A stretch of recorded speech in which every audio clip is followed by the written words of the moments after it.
Assalamualaikum warahmatullahi wabarakatuh. Waalaikumsalam warahmatullahi wabarakatuh. Ini ada titipan pertanyaan dari salah satu jemaah terkait perihal fidyah yang dikeluarkan ketika seseorang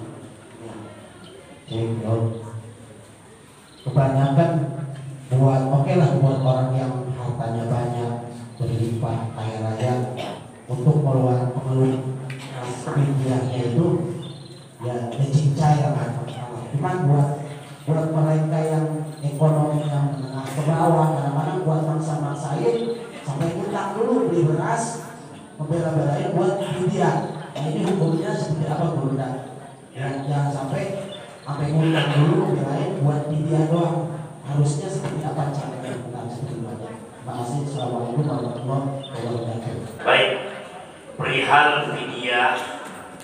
A'udzu billahi minasyaitonir rajim. Bismillahirrahmanirrahim. Ayyaman ma'dudat.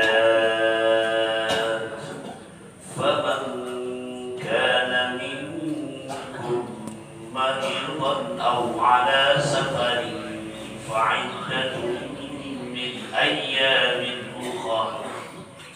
وعلى الذين يطيقونه فدية طعام مسكين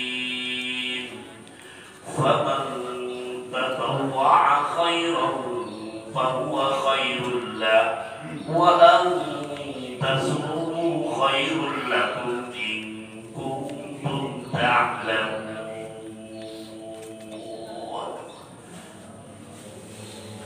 Ayat tentang fidyah di surat kedua Al-Baqarah juz kedua ayat 184.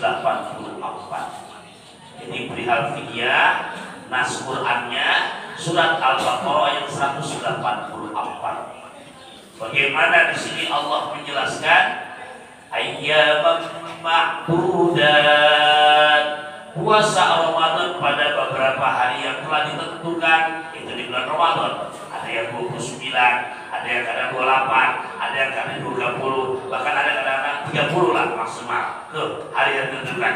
Faman, maka siapa orang kana yang ada kondisinya minkum di antara kamu sekalian maridon, dalam kondisi sakit, au ala safarin, atau dalam kondisi bepergian, maka dia nggak puasa, boleh. Yang penting konsekuensinya faidatun min ayyamin ukhra, hendaknya dia mengganti dari hari-hari yang lain. Jadi hari yang lain nanti dia wajib untuk membayar yang namanya qada puasanya. Ingat-ingat tuh, yang perempuan selalu saban bulan, yang masih aktif produktif pasti punya hutang. Ya, tolong jangan sampai kelalen. Ya, kenapa? Sekarang udah Rabiul Tsani, udah mau bagian akhir. Berarti bulan depan udah Jumadil awal, Jumadil akhir. Habis itu udah Rejab, habis Rejab udah ketemu lagi Rawah. Ketemu lagi habis itu Februari, jadi ziarah lagi. Maret udah puasa. Cepat banget. Ya, tolong yang punya hutang maka diganti pada hari-hari yang lain. Jangan dianggap remeh. Nah, lain lagi kondisinya. Bagaimana? Wa 'alal ladzina, dan terhadap orang-orang yang yutiqunahu, yang udah gak puasa. Buat puasa. Gak puasa gimana? Emang udah ajus.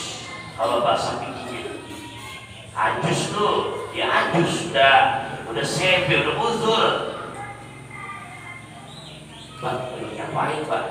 Ada sahur Pak, jam 7 sahur. Lu mau nyaur bareng-bareng sama gua? Jam berapa kita lihat? Jam 7 pagi lagi nyaur. Jangan domelin. Wah, seorang laki lu dimaklum.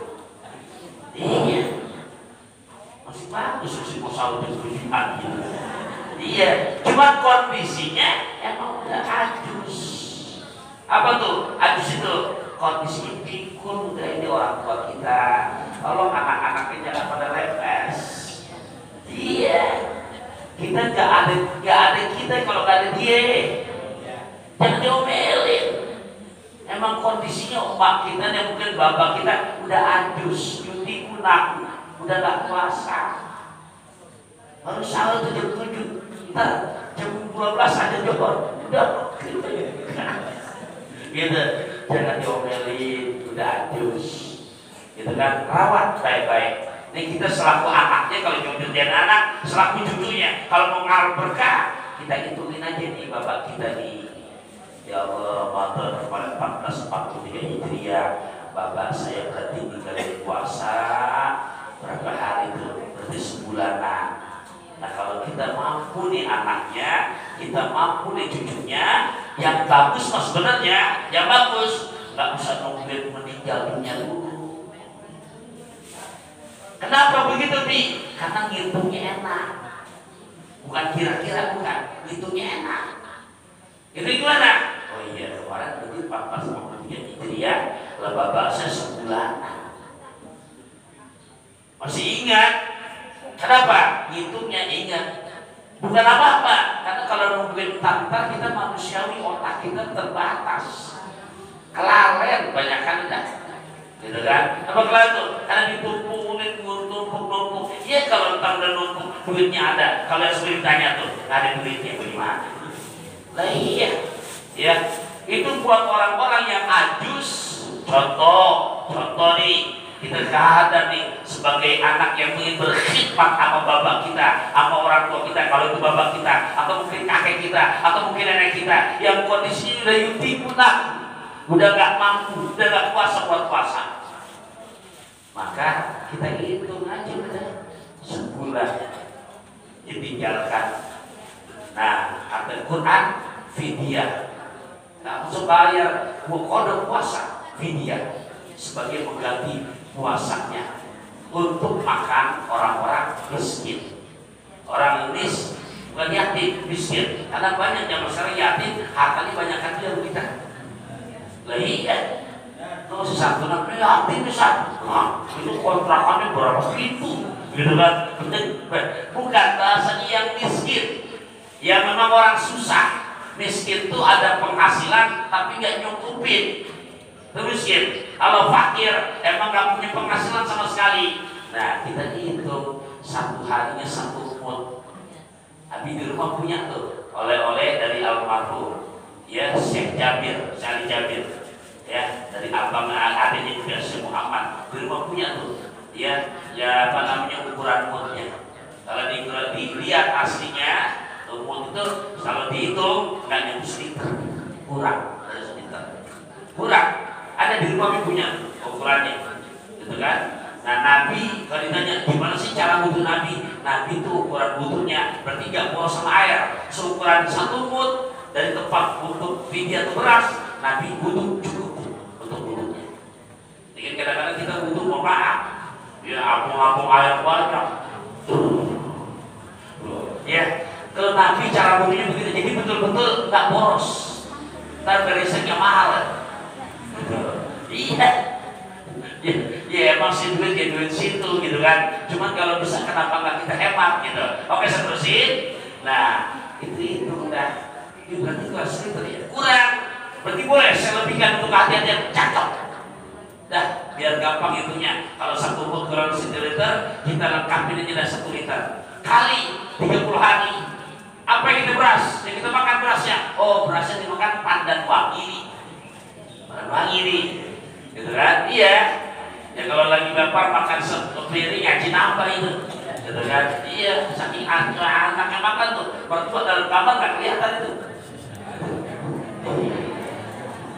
Oke, pimpin terusin. Nah, itu satu mut kurang dari 1 liter. Kita lengkapin 1 liter kali 30 hari. Ya, 30 liter.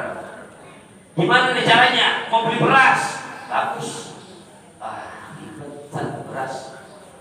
Biasa antum anak yatim ada berapa tuh yang pada antum apa namanya duafa yang antum santunin ada sekian. Ya udah, anak minta nomor rekening, minta rekening transfer.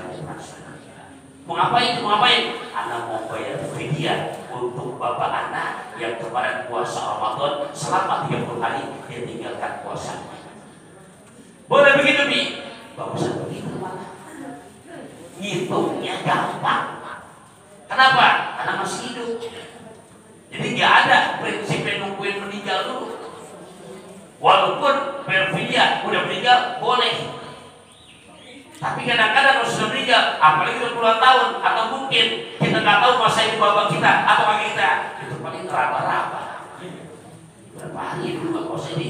Gitu kan? Iya. Nah itu pun kalau misalkan memang kita yakinin emang bapak kita dulunya nggak puasa. Tapi kalau kira-kira nggak ada hutangnya, emang kita punya orang tua ahli ibadah, dari mungkin kita lihat ya Allah nggak ada kayaknya hutangnya, nggak perlu bayar fidyah, nggak perlu. Karena fidyah itu disebutkan buat ganti puasa buat orang yang nggak mampu berpuasa semasa hidupnya. Berarti kalau nggak ada hutangnya, nggak ada hutang puasanya, nggak wajib bayar fidyah. Apalagi tadi kondisinya nggak punya beli bodrek. Tahu nggak beli bodrek? Buat hari-harian aja udah susah, hutang-hutang dilakoni. Kenapa namanya kalau nggak punya beli bodrek? Ya buat hari-harian udah berat, lagi musibah. Sementara wajib bayar fidyah. Duitnya nggak ada, kemana dia? Utang. Ya Allah. Kan namanya nggak punya beli bodrek gitu namanya. Iya. Akhirnya kalau utang wajib bayar kan? Wajib. Nah, jadi Ustaz Maja, kalau sekiranya memang anaknya mampu, ya, dan kalau bisa dari ini jangan dari hasil utang, ya. Jadi memang betul-betul belum mampu nih, ya sampaikan. Ya udah, lihat. Saya ingat banget bapak saya ini sebelum meninggalnya selama 2 tahun belakangan ini ditinggalkan puasanya. Ya Allah, saat ini saya belum punya duit buat beli beras. Ya Allah, saya mau ikhtiar, berikan kemudahan saya Allah. Saya juga azam, saya udah nazar deh kalau perlu, biar betul-betul janji besok urusan gul, pokoknya saya beli beras, saya niatkan buat fidyah, bukan dari utang. Kalau utang berat lagi urusannya. Iya, kan udah pernah dibahas bahasan hari surat tuh. Nah jadi Ustaz Maja silakan bayar fidyah. Kalau misalkan memang kita selaku anak yang hidup, kita ingat berarti masih hidup orang tua kita boleh? Boleh. Udah meninggal dunia, kita ingat? Boleh. Apalagi uangnya bukan dari utang. Gitu ya. Kalau misalkan jangan memaksakan, lagi musibah. Makanya ada bahasa takziah. Apa sih takziah itu? Menghibur. Jangan malah kita kasih beban. Menghibur gimana? Hibur, yang datang bawain. Kalau ada makanan, nggak ada makanan, uang, kita paling enggak. Gitu kan? Kalau ini kita mau takziah, tangan lengket, jangan. Semampu kita tuh takziah kita hibur. Ya, kenapa? Karena kan urusannya banyak, orang meninggal, kan buat bayar ini, bisa takziahnya banyak, terhibur ya Allah, betul banget. Ada yang takziah sendiri, ada yang kenapa? Nggak pakai hutang, udah bayar orang bayar selesai luruskan, begitu. Ya, jadi Ustaz Maja, baiknya kalau misalkan memang ada dan memang kita tahu bapak kita ya masih hidup tapi udah ajus, itu boleh dibayar fidyah, bahkan bagusnya di saat masih hidup langsung berapa liter nih berikan, gitu kan. Dan imbang yang dimakan pandan wangi berhasil fidyah kan pandan wangi. Jangan keimbang ya berhasil Cianjur, giliran fidyah raskin. Nah, nggak boleh. Imbang bisa dimakan, begitu ya. Jelas sih. Nah,